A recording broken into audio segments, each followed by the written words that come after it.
You're such a nerd.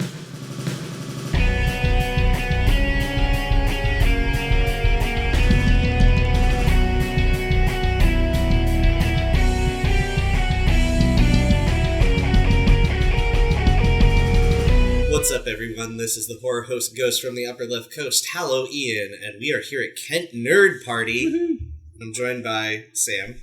How are you, Sam? Doing well. We're at Page Turner Books in the very back, telling people all about the Halloween Horror Hour, and we're here with Emmett Fifield of Hobo Films. Yeah. Producing the finest in cardboard stock films since 1995. And if you are a watcher of the Halloween Horror Hour, which I know you are because you're listening to the Halloween Horror Pod, head on over to Tubi and YouTube and make sure you catch up on all of our episodes before Season 4 comes out this October. You are no stranger to Hobo Films, because Hobo Films has been in charge of producing, directing, animating all of our stop-motion claymation adventures where Sam and Hallow dig into the wrong grave and meet Asmodeus, the Lovecraftian cosmic god from outer space. Wrong door.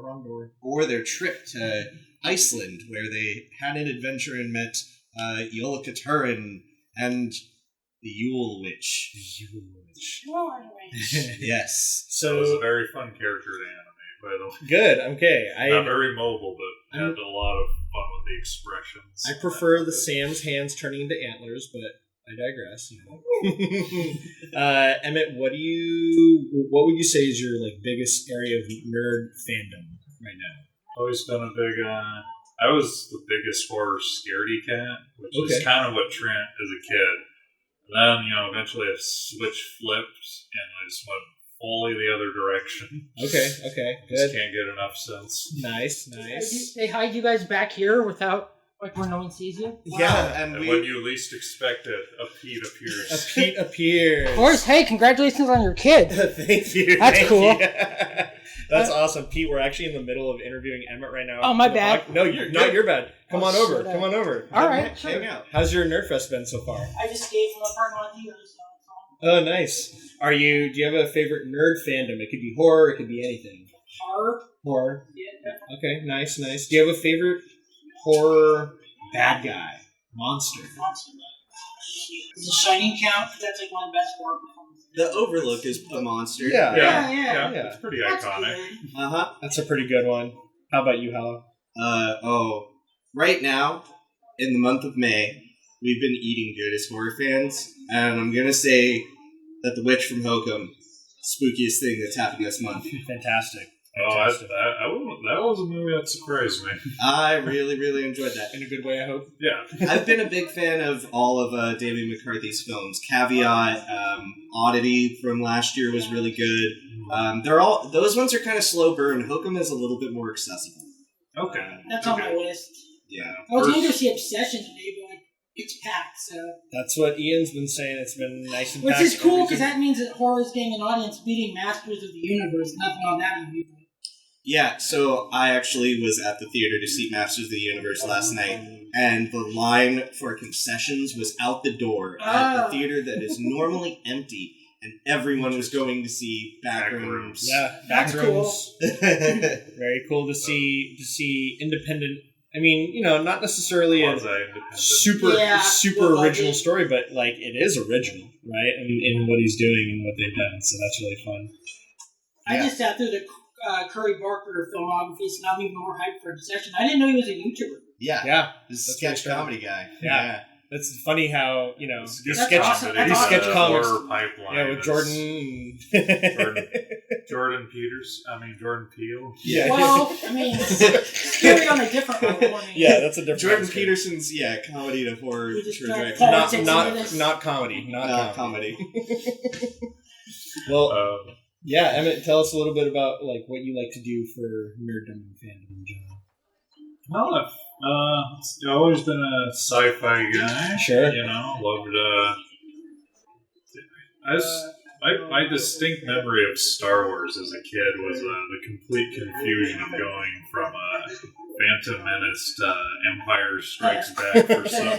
I don't know why my parents decided to go in this order. Out of order.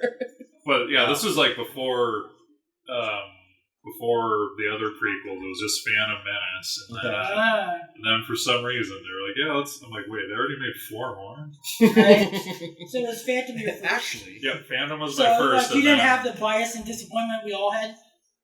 That was my first. That's what I mean. I was like 6. That's what I'm saying. And then we watched Empire on VHS, and I was just, I was just completely lost. Where'd the kid go? What? Wait, he's some other guy's dad? Yeah, wow, that would be very disorienting. So you're a fan of the prequels? No.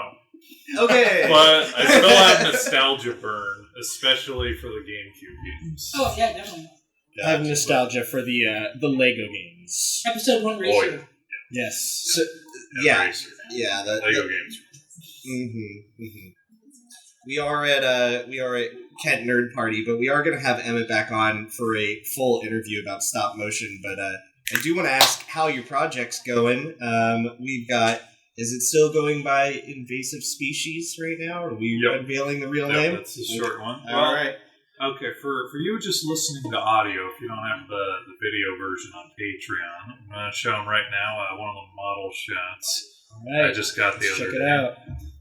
This is an establishing shot of our satellite base. Oh, that looks fantastic. For the listeners right now, Emmett has put together a full 3D model of the satellite base that's in his upcoming short film called Invasive Species of Cygnus 7. I almost messed that one up. And it is a full lifelike radio tower and dish, the full fence around it, setting the scene of where we're going to see some of these scenes happen in the movie. Nice job of it. Yeah, we'll show it on our video podcast as well. We'll edit it in there for you folks. So nice. That's fantastic. We'll link, of course, all your socials.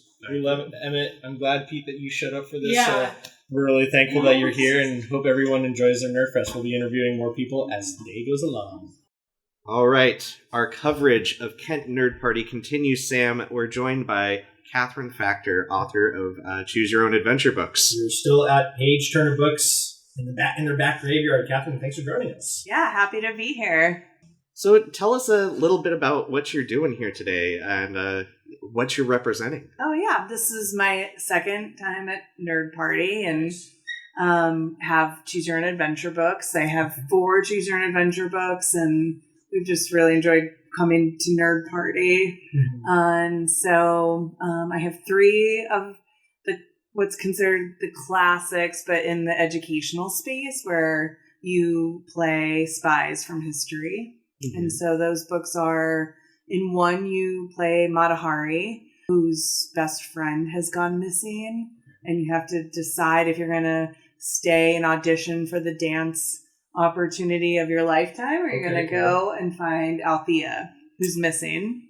The next book I wrote after that was you play Harry Houdini, who may have been a spy for the U.S. and for the U.K. And both of those characters, icons, had in common that they spoke many languages and were performing all the time. So they were just around a lot of people, could eavesdrop, also had other skill sets. Did not know about that. Yeah. Harry Houdini. Yeah, there's a great book by 2 scholars that put forth this theory. Okay. Whereas the inverse of that is that Matahari wasn't a spy, but she got framed as one and made some mistakes there kind of at the end of her life. But she was definitely she was definitely framed that way for a long period of time. And then the third one, you play a spy for Cleopatra. So you go back in time and you help Cleopatra, fight off Rome.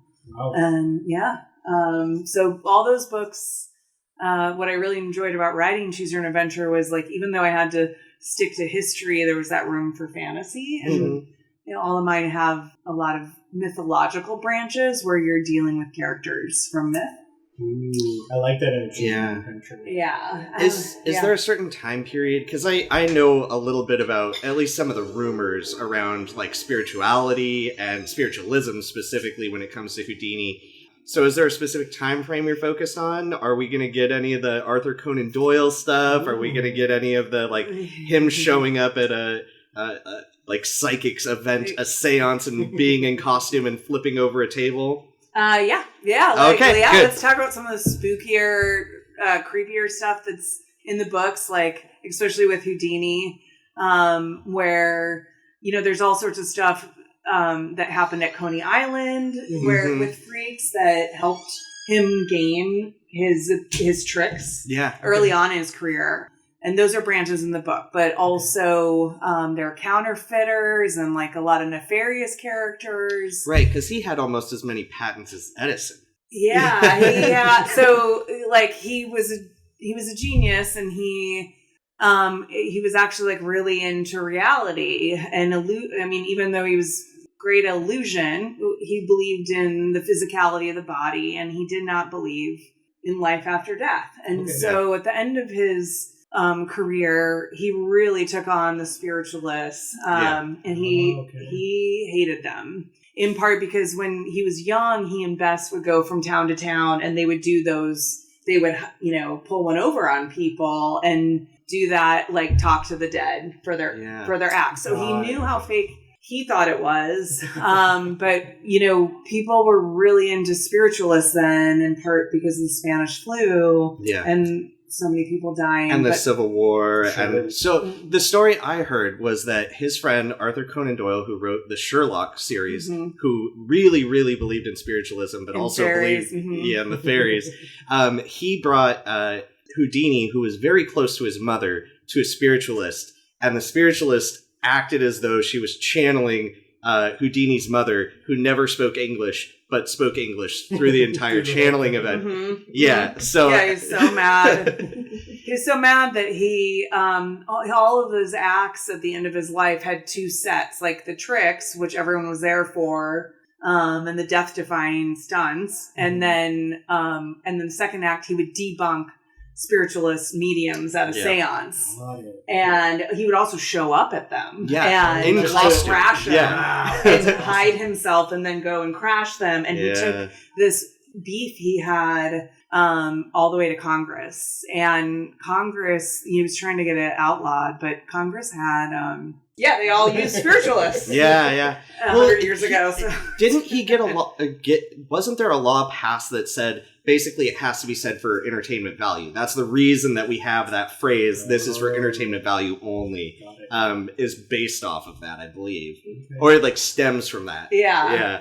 So we don't get that far in the book. Like we do have a lot of deaths that he didn't have. Yeah. Including the really sad one that he had that was just him with a gut infection. Yeah, I've heard about that one. That's because he got punched too hard or something. He got punched too hard, which that might have been a setup in Montreal. Yep. And then that's the story I've heard. Yeah, it's such a good story. But he was so tough that he had this trick where it'd be like punch my gut, and he would brace himself, and a guy just came into the green room in Montreal and just punched him, and then he insisted on performing in Detroit the next night. This guy, was like Bob Dylan, like he wouldn't stop performing. He was a rock star, and he got in basically appendicitis and died after 40 hours or something after that. Yeah. He didn't even die getting buried alive.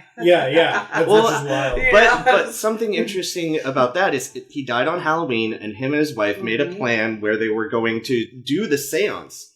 And they gave information that only the wife would know. So that he could finally disprove the spiritualists. Yes. So that's very cool. And so for years, even in death, he was trying to disprove spiritualism. But he said, he said that if it's true, this will be our sign. And then for years and years and years, throughout our whole life, and even magicians after this have tried to invoke him on Halloween. But the irony is that he died on Halloween, but he wasn't Wow. He wasn't really a supernatural person. Being, yeah. Do you have a favorite? Do you have like is Harry Houdini your favorite of the characters you've written about, or do you have a favorite between them? I mean, they're the all very real life of interesting. Mata Hari is incredible and absolutely, defiance of patriarchal, structures at the time, as best she could do in a way. Mm-hmm. But there was cultural appropriation things, of Sure. course, at the time. Things that you have to think about as a writer today. But probably my thing really is the Spy for Cleopatra, because you start off with Hypatia in AD in Alexandria, and I just love her as, a figure that understood the stars and philosophy. And anyway, you end up in her astrolabe, which we got from the Persian culture, but they, essentially get in a large one. I don't know. Yeah. And you travel back in time to when Cleopatra was alive. But I love ancient Greece and ancient Egypt, so that was really fun to spend a lot of time thinking about that. You're making me think back to my childhood days of Choose Your Own Adventure, and now I need to go back and I'm gonna pick up Harry Houdini and Cleopatra. And probably your other books as well. I mean, they're so fun to write because, so I was just sort of thinking about the connection there to horror emotionally, which is like, I remember feeling the anticipation of maybe I'm going to die, and you would you could see that maybe the end was, how could you avoid the end? Or if you got to the end, hopefully your thumb was in the last choice, to go back. Mm-hmm. So there's kind of like a resurrection, that can happen. You're not truly dying, just when horror's working well, like you're able to feel those emotions like with an audience, maybe if you're with other people, but it's still within this like safety and like edging, yourself to some kind of like, I guess anxiety, but what's going to happen next? Yeah. We do know about the undead, that's for sure. We do know about resurrecting ourselves back from the dead. Yeah, I feel bad about all the Houdini stuff because I am an actual ghost sitting right here. So. You look amazing, yeah. But so how did you get involved in Choose Your Own Adventure? Like what path? What adventure did you choose to get to this point? I took a poetry class a long time ago in Vermont, and Choose Your Own Adventure is based in Vermont, and a person that I was in the class with remembered me and reached out through social media, maybe 6 or 7 years ago. Okay. And it turned out that poets can write Choose Your Own Adventures, pretty easily because of the creative mind, but also because you're holding sort of many worlds at a time. Mm-hmm. You feel like you're kind of writing in like set stanzas, and then the next kind of... Yes, and then each page is sort of like, that's a unit, a discrete unit, you know what I mean? And it may or may not, a book of poems probably connect to each other, like either in theme or motif, or sometimes in setting. Like my book of poems take place in ancient ruins, but they're also modern. And so that's like a Choose Your Own Adventure, like the sort of pages can speak to each other. Mm-hmm. So I had a good time doing it. Yeah. And are you having a good time at Kent Nerd Party? Has this been it's been an interesting day for weather and stuff like that. Thankfully, we've been inside the bookstore all day. Yeah, but don't we kind of love the spookier weather? I mean, isn't that why we live in the Pacific Northwest? And there's a reason you came over from Vermont, right? Mm-hmm. It might have been the rain, maybe? Yeah. No, I've been in Portland 12 years and was able to recruit a couple other Choose Your Own Adventures writers from the Portland area. So there's actually like a handful of us. And there's other Choose Your Own Adventure writers that were just children's book authors like in their own right. So we kind of have a crew, but it's fun to come up here for sure. Nice. Do you have any forthcoming Choose Your Own Adventures? I don't, but I know that they are working on adult, like Choose Your Own Adventure for adults, and that they won't, I don't know the topic or anything. Sure. So that's something exciting to look forward to. And then they have also had forthcoming titles that are out, like that are a lot they're a lot more on the creepier side of things. One is the Dungeon Crawl at the Haunted Mall, and that takes place, that's out now, that takes place in a toxic mall from the 80s that got like radiated and so yes, and so, right up our alley. And it's actually about friends just like you guys that are trying to make a vlog and they break into the mall. Ooh. And then they also have a new cryptid series, and there's a Mothman book, and those are all here in the Page Turner books. So fantastic! Yeah. Do you have any upcoming projects that you're working on? Any of your own adventures? Oh yeah, I am gonna be performing at the Oregon Country Fair and in July, and I'm gonna have a day of Choose Your Own Adventure with the parents or the younger kids that wanna. I think we're probably going to do something fun, like write a bit together in that performance. And I'll read, and kids love to make choices together. And then I'll also have an oracle performance, which is just sort of really strange poems in a little bit of theater. Wow. So that should be fun. Where can the people find you? I have a website at kfactorrights.com and also at Penguin, where the Choose Your Own Adventure is distributed, and Choose Your Own Adventure, which is CYOA.com. Okay. Yes. Thank you so much for joining us. Catherine, this has been fantastic. Thanks for joining. Okay. Hello. Oh, there. Yeah, we know how this works. The button just doesn't work. Yeah, this is, a 7-year-old microphone. Not that button, the other button. Yes.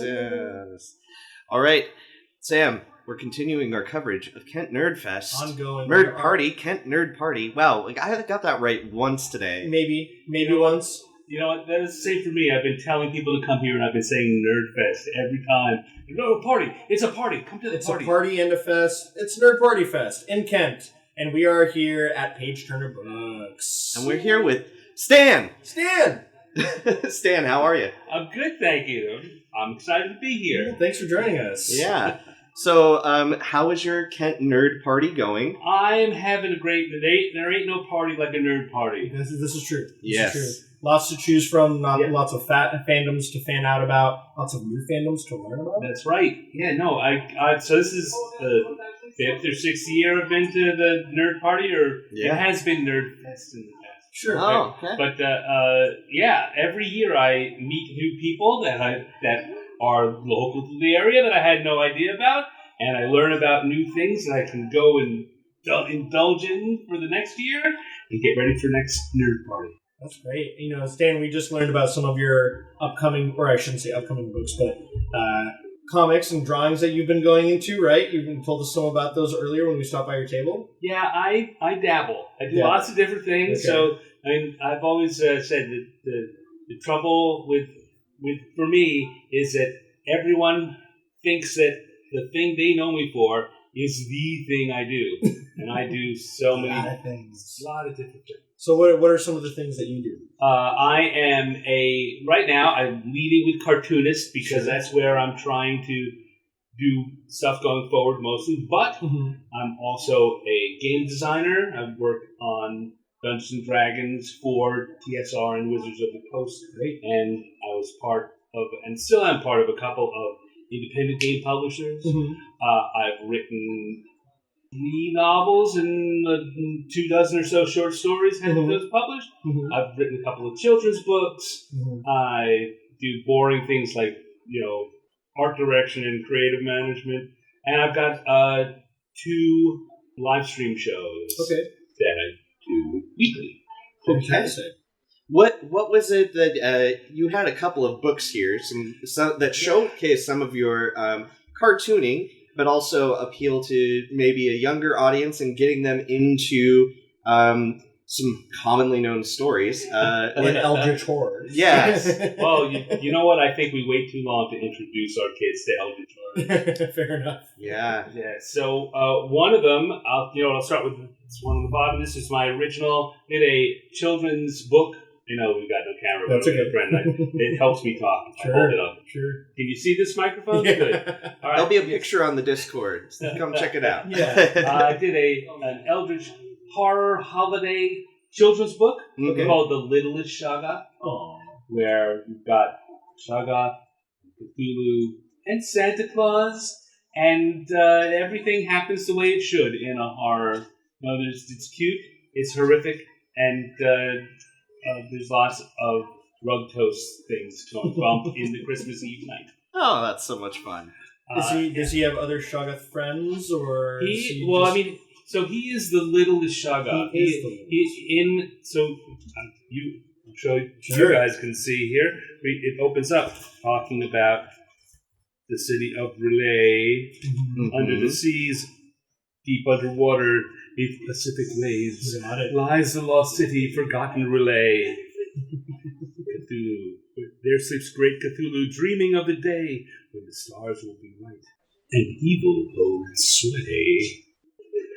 Oh, wow. So you've got the rhyming kind of thing going on. So this kind of harkens back to other Christmas stories. So you've got the night 'twas the night before Christmas, and you've got your littlest Shoggoth. Is that a reference to Rudolph the Red-Nosed Reindeer a little bit? I'm a huge fan of all those holiday shows. Sure. So this is in that same kind of vein. I would love it's your for stop this motion to in get a made. book. Yeah.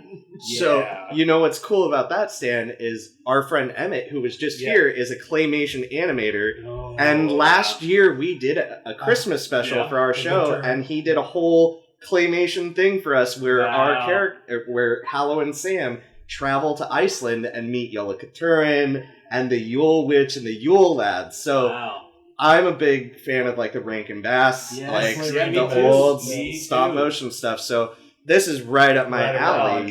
We need to talk about this after recording. Exactly. Yes, I printed this. I did a Kickstarter about 13, 14 years ago, which is how this got turned into the edition it is. And one of the stretch goals, which sadly we didn't reach, was to get first of all, an audio book, enough so I could pay an actor to do it. Sure. I so wanted. And if that and then beyond that was to do a motion comic or an animated. Sure. All of these things still on the table as far as I'm concerned, but where's the scratch? Exactly. Yeah. That's always the big thing.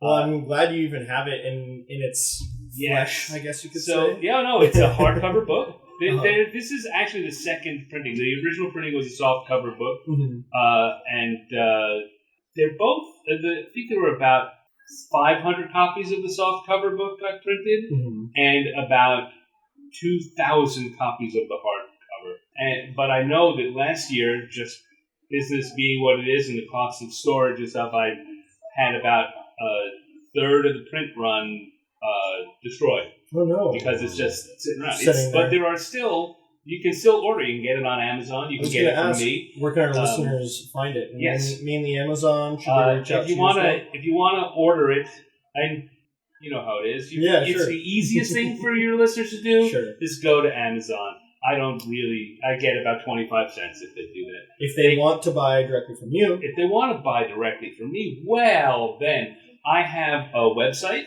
which is stanex.com. It's STANNEX. Not Stan with an X, but annex with a stuff. And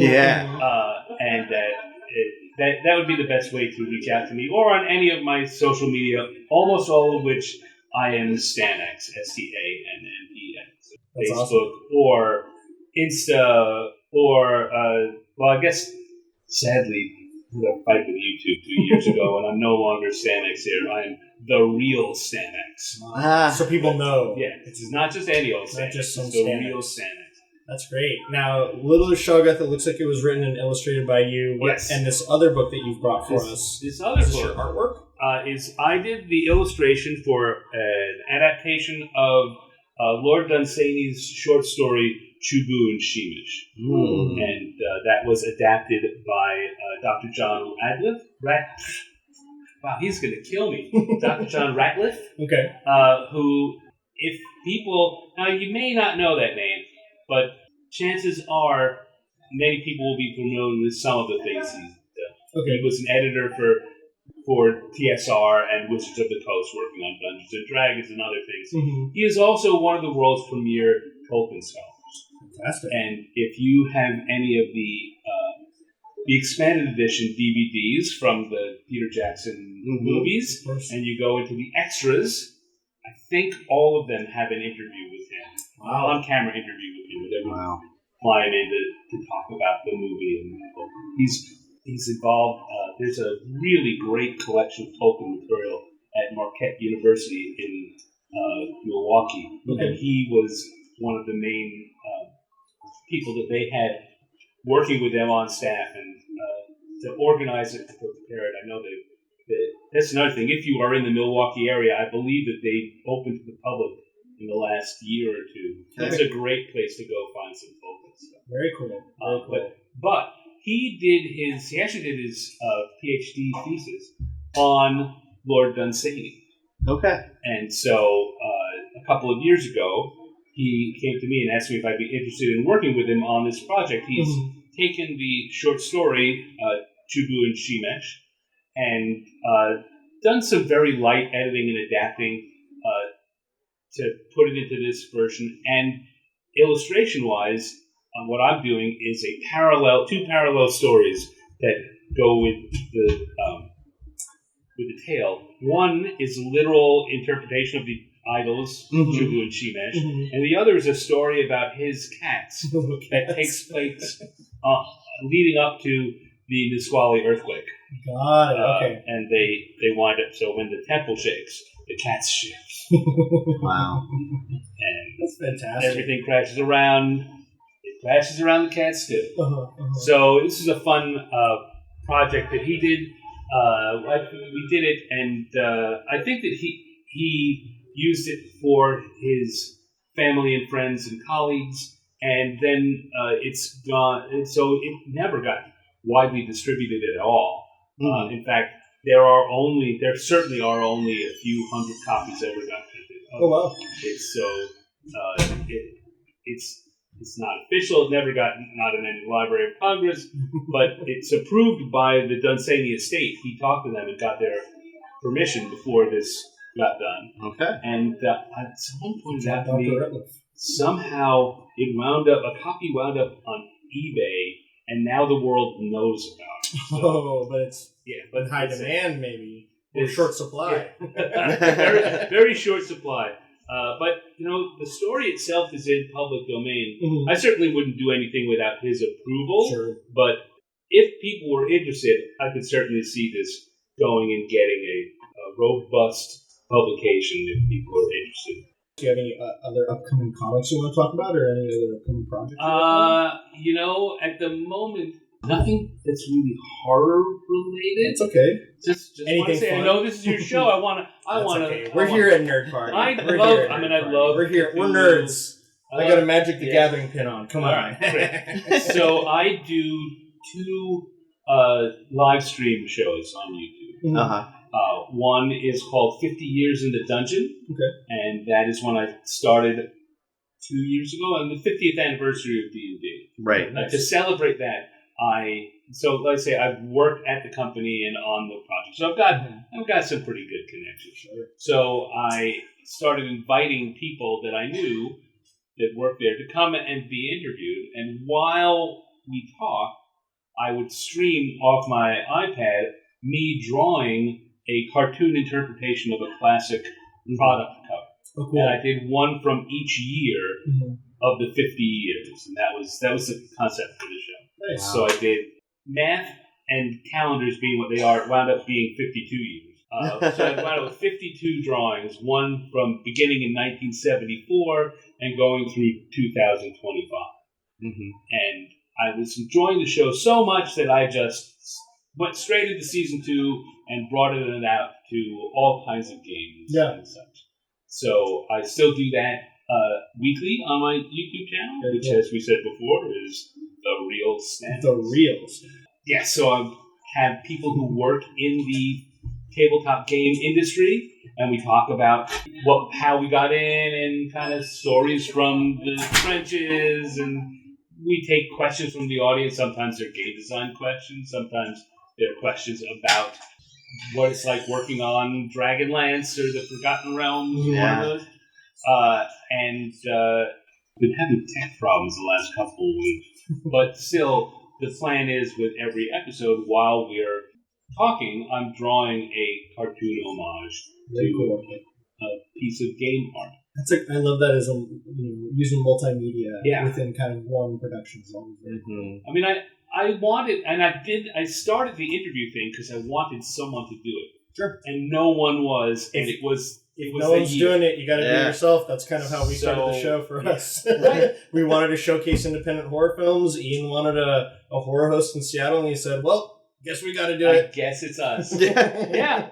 So I just figured that the cartooning was my secret sauce, right? Mm-hmm. That's what could set it apart. That's what made it different. Yeah. And hopefully helps me to stand out. Yeah. And then in the end, I've published calendars for the last 2 years with art from the show, and I keep intending to maybe put together a Kickstarter or some kind of crowdfund to do an art book, collecting all of the 50 D&D ones into a themed book.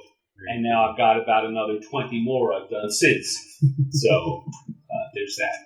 And then on Thursday, that's Wednesday evening. Sure. Thursday evenings, I do another show which is called Random Encounter, where I take encounter tables, like the kind you find in tabletop role-playing games. Yeah. And one is characters. It's the Who table, and they're D&D monsters or character types or specific characters from fiction. Sure. And the other is a What table, which is an activity or a situation. And so kind of thing you might shout out at an improv comedy show. Mm-hmm. Sure. And I use the dice. I roll the dice, and I pick one off the Who and one off the What, and I draw them. I do 3 each episode, so it's about 25 minutes of drawing while I'm talking to folks in the live chat. Sure.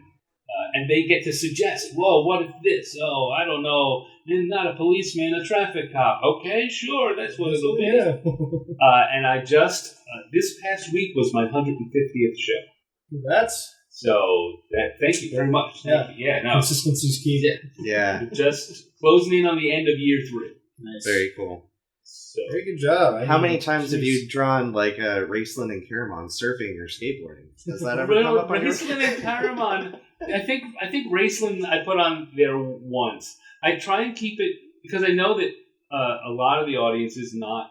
I don't. They assume haven't everyone read is all deep. of the Dragon Trot saga. Dragonlance They don't know everything Margaret White and Tracy Hickman's written.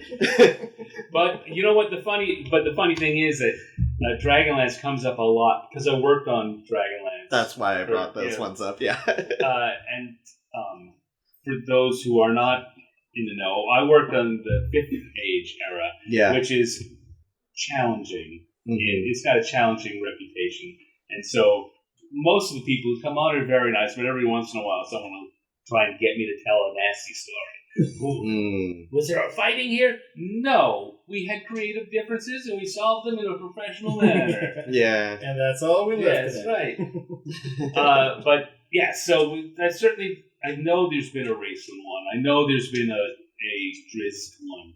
But I'm more likely to have Wizard or Drow rather than specific characters. Yeah. Okay. Well, thank you so much for joining us, Dan. That was really informative, and I'm excited to check out more of your stuff. If you are a patron member of the Hallow Ian Horror Pod or the Hallow Ian Horror Hour, head on over to Patreon, and there will be pictures of his books. And remember, you can go check him out on his website, too. That is stanex.com, STANNEX.com. I got that right? Yeah. Cool. Also got a Patreon. Ooh, And guess what it is? More art. Stanex. More Stanex, yes. Well, thank you so much for joining us. Guys. Great to talk to you. All right, Kent Nerdfest. We've got another author joining us, Sam.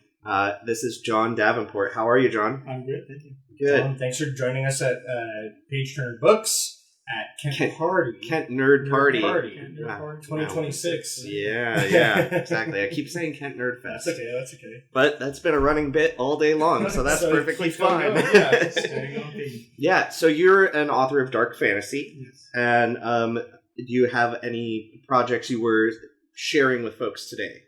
I do. My first 3 novels are the canon and history of the world that I make. The 4th and 5th books that I have out are histories. They're a prequel and a pre-prequel. They both end with hooks for playable adventures for a game that's coming out that's set in the world that I make. So you're also a game designer. I am. Nice. What's the game called? Memory Magic. I see that logo on your shirt there. The people at home can't see it, but yeah, no, that's great. A wizard on a dragon with a fireball and a lightning bolt at the same time. That is fantastic. Right up our alley. Yeah. How was your Kent Nerd Party? It was fun. Yeah? Do you have a lot of people come visiting your booth today? I did. Were That is you in the fantastic. bookstore all day, or were you out in? I was in the booths? next building over. Oh, nice. Okay, fantastic. Yeah, there are a lot of Author Alley over there. Alley, Yeah, that's fantastic. So tell us a little bit about your story. So it started with a character from my gaming days, which is literally just over 50 years. Mm-hmm. It makes me sound old. However, I started gaming in 75 and was part of some background playing for Dungeons & Dragons back in 76, 77, and then as the books came out, there were times. What I tell people is there were times where I had a difference of opinion. I thought this had a lame backstory, or it didn't have a backstory, and so I wrote them all down. Yeah. And I just kept doing it. And about 10 years ago, I got convinced to publish one of them to completion. I'd already written some short stories, and I have gamed the entire time. And with some friends over the years, mostly military friends, and we were in various comments doing stupid things, but one of the most memorable for me was we got stuck in a safe house once for a couple of weeks, and one of my SAS Brit team sergeants looked at me and said, "Hey, you know what we could do? We could play that game." Okay, and what exactly are we talking about? Well, you always got dice, right? I said, yes, I always have dice, but we don't have any books. He says, you got the memory thing. Memory thing. I always had an eidetic memory, and so he says, that's it, you're the library. They still call me library to this day, and that's been over 20 years now. So did you even write down stats or anything like that? I did. I made them do character sheets. You have to. We essentially did a session 0 and did character sheets and things like that. But when it came to describing spells and abilities and what they could use and what weapons did what damage and what creatures had what hit dice and all of that, it was just me. Good call. Nice. It was going back to the library. The stacks. The stacks. Do you have a favorite game that you've played or led in the past 50 years? So one of my best friends, since we were 14, I think, we still do stuff together, and he reads my books and, of course, gives me grief. But what are friends for? One of the best ones is when we were not quite out of high school.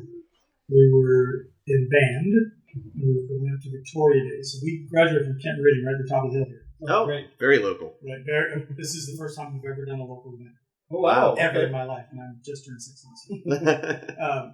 We got on the cruise liner, Princess, and went up to Victoria, and we played for a week solid. Wow. Whenever we weren't setting up a gig or playing a gig, we were playing this adventure. And cool. I still give him grief about it because he screwed one of my characters pretty royally. It was in the books. Yeah. Okay. I love when that happens, and you know, D&D or any kind of tabletop role-playing game is really a form of collective storytelling, and it's how I really got into storytelling and got into filmmaking. And we were doing a D&D podcast during the pandemic, and I got tired of working with bad improvers, i.e. my friends, ruining my stories and not paying attention to the storylines. And I wrote a script, and that's how we made our first movie, and that's why we are now here doing this horror host program, because it just one thing led to another, that's Awesome. Because you can do that with the script. Yeah. Totally. And so you get somebody who says, you railroaded me. No, I just wrote another chapter in my next book. Yeah, exactly. And you didn't offer anything, so... I think the phrase was, you were completely unhelpful. I think you've heard that once or twice in our D&D campaigns. Do you have a favorite game system that you use? So I have my own. Yeah. Okay. Melee is much simpler. Spells are scalable. As you get better at it. You don't have to learn a new spell to get better at the old spell. Sorry, Gary. Rest in peace. That's just dumb.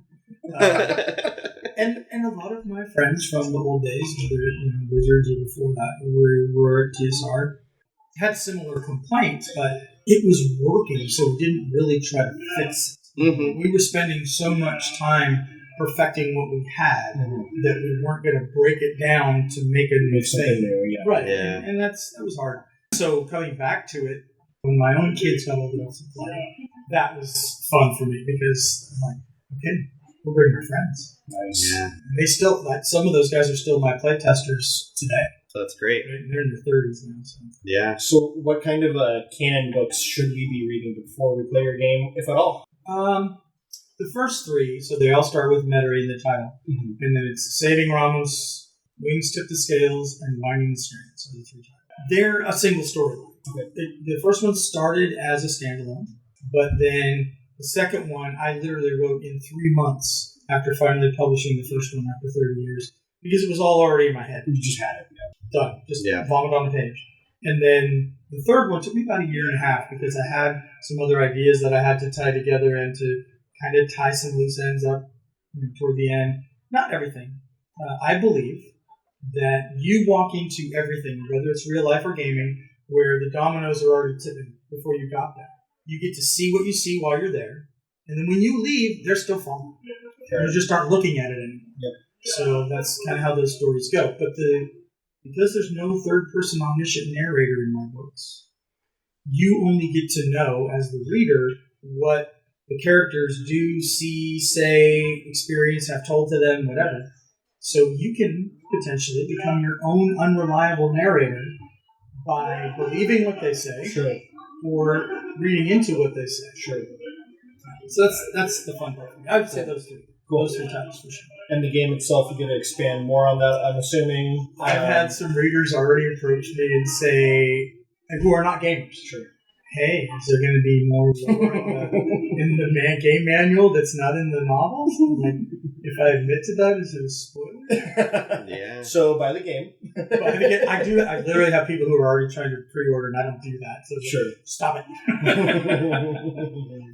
Go ahead. Oh yeah, that's just all really exciting. Where can people find your books? So the books are all on Amazon, Kindle Unlimited, ebook, paperback, hardcover. They're all on Amazon. If you search for Metairie, you should find me. However, if it's spelled slightly differently, it's a geographic area inside New Orleans Parish in Louisiana. However, again, I'm just kidding. The world itself is a word that was never used anywhere else ever previously. Okay. And it's a linguistic joke. Okay. It's French. So, maître, to put, Eyrie, nest of a bird of prey. Yep. Take M-E-T and add Eyrie to the end, Metairie. That's the name of the world. All right. Then dragons put themselves in their own nest. Got it. That's good. I like that. As a person who, most of my jokes are linguist jokes. The Hallow-ian horror hour is the Halloween horror hour. But, us horror hosts are terrible when it comes to puns and bad jokes like that. But I do appreciate a nice smart one like that in there. That's really good. Thank you. You've really nested those things together. My God. And I flip the table now. When should we expect the game to be coming out? This summer. Okay. Before Halloween at the latest, but the cover is what's being worked on right now. Final layout for where the artwork has to go for a couple of reasons. One is I'm making it the exact same size as my hardcovers. It will be smaller than the old school manuals. So it'll be a 7x10 hardcover format. Mm-hmm. And it'll be one book. So you don't have to have a PhD in gaming and $500 to prepare yourself to play this game. It'll probably be the price of an average hardcover. It'll be something you can get for a teenager for a reasonable birthday or Christmas present, and read it in a day and play it in a weekend. It's very low barrier to entry and make it accessible for everybody. I told the guys at Wizards 8 years ago now, I want the teenagers to be able to get back into tabletop gaming without having, rich uncles or whatever. or have to download 3 different apps at the same time. And now they've gone the opposite direction, and they're just building a wall up around the garden. So And there's more. yeah, I know. They keep adding. It's like the late '90s version of Microsoft Windows, right? Mm-hmm. They just kept adding subroutines, and the size of the files just kept getting bigger, bigger, bigger. Mm-hmm. Here, buy the new one. Buy the next one. Well, until recently, I stuck using Pathfinder First Edition because I liked D&D 3.5, but Monty Cook was still expanding on it. I liked the nuance that was allowed in that. But I have started playing 5th edition now because I am running the Legends of Adventurous Crooked Moon game because, it's a folk horror setting, and I love folk horror. And so it's the first time I've ever run a module just straight up, and I'm having a pretty good time with it. But I'm seeing what they're doing with it, like subscription services and all the apps and stuff like that. And Hasbro just launched a new AI division, so yeah, same. We're more excited for... Yeah, we're going to check out Metairie. So. Good, I'm glad. Yeah. Well, thank you for joining us. Is there a place people can find you on, like, social media, website, that kind of stuff? If you look up Ramos with 2 R's, RRAHMUS, that would be Instagram, Threads. You look up Metairie, the name, Metaerie, on Facebook. I do have social media pages. Mm-hmm. I suck at it. I am the worst marketer. I'm awful. Ask MT Zimney, she's a cheerleader for me, but at the same time, she'd be like, no, bad. Don't do that. What are you doing? I literally did a 6-second video today just for her because she was in the room with me. Oh, yeah. Actually, well, now you have another thing you've done today for your marketing. all right. And we'll let all of our listeners know. Thank you so much. Thank you so much. Thanks for joining us. Yeah, pleasure. Yeah, absolute. All right, we've got another interview at Kent Nerd Party 2026. I got it right. Got it right. I didn't say Nerd Fest this time. We're joined. It was a fest, though. Yeah. It's like a mini con, growing into a full size con at this point. Sam, we're joined by Kimberly Wheelock. Did I say that right? Yes, Kimberly Wheelock, the author of Lester. Yes. How was your Kent Nerd Party? Amazing. Actually, this is my first year doing it. I had a great time. I wish I actually wasn't here as an author and I could have been out cruising the street and having some fun. That's kind of how we felt as well. We had like an hour where we kind of perused, but we're also telling people about the show. But, we were mainly here all day interviewing folks like yourself and showing our TV show. Wonderful. Yeah. So tell us about Lester. Oh boy, I'm really bad at pitching. So Lester is about a paranormal research team that goes out to, it's a real ghost town here in Western Washington of Lester. It's in the Green River watershed. Okay. So they think they're going to make it big if they're able to check out this town that no one has ever, investigated before. And when they do, obviously bad things happen. I mean, of course. We also get stories that jump into the history of the town and what's happened there previous to the events of the main narrative. And we also get a lot of back history on my main character. Oh, I love that setup. It reminds me of Stephen King's It, where they have the interludes where they talk about the history of Derry. And I'm a fan of paranormal stuff. I'm a fan of weird Western Washington things. So this sounds right up my alley. That was an excellent pitch. Good job. Thank you. I'm very proud of myself. What kind of inspired you to write the book? So I've lived here my whole life, and I hike a lot around Mount Rainier, and specifically Lester is a town that has some kind of lore around it, that it's this ghost town that no one can get to, that if you try to go back there, that Tacoma Water will actually escort you out with rifles because you're not supposed to be back there. Oh, wow. Yeah, and so just out of curiosity, because I was like, I wonder what's going on in Lester, and the joke was it's Sasquatch. It's always Sasquatch, right? But yeah. in this story, I decided to go deeper, and actually when I started researching Lester's history, it's actually really interesting how much effort was put into, basically, demolishing the town. Not even blocking it off, but not just blocking it off, but actually politically shutting it down. Wow. Yeah, it's actually kind of wild. Have you learned much about why that happened? So the main thing that comes out of it is that Tacoma Water didn't want to filter the water because it's Tacoma's actual water source, but they're filtering it, and they've been filtering it since I think 2017. So the idea was they wanted everybody out so they didn't have to filter the water, but they're doing it anyway. And it is still completely, you cannot get back there. Something else is... Yeah. So the Howard Hanson Dam is back there. Usually dams are public property, they're public access. This is all national forest, public access. And they were gating it, I think in, I want to say the 50s, but it might have been the 70s, where they were gating these Forest Service roads and making it so people couldn't even come. They bought the town site for like $30,000 at some point, and then there was 100 residents left, and they slowly kind of chipped away at those people by buying up their property and then condemning it. So, wow. Is anyone left? No. The last resident was Gertrude Murphy, and she lived there well into her 90s. Okay. But no one lives there now. Okay. And does Lester take place mainly in current day, or is it? So the main narrative takes place in 2010. Okay. And then the history kind of goes back to the late 1800s to the early 1900s. Very cool. Very cool. I'm definitely going to have to check this out. Have to read it. Where can people find it?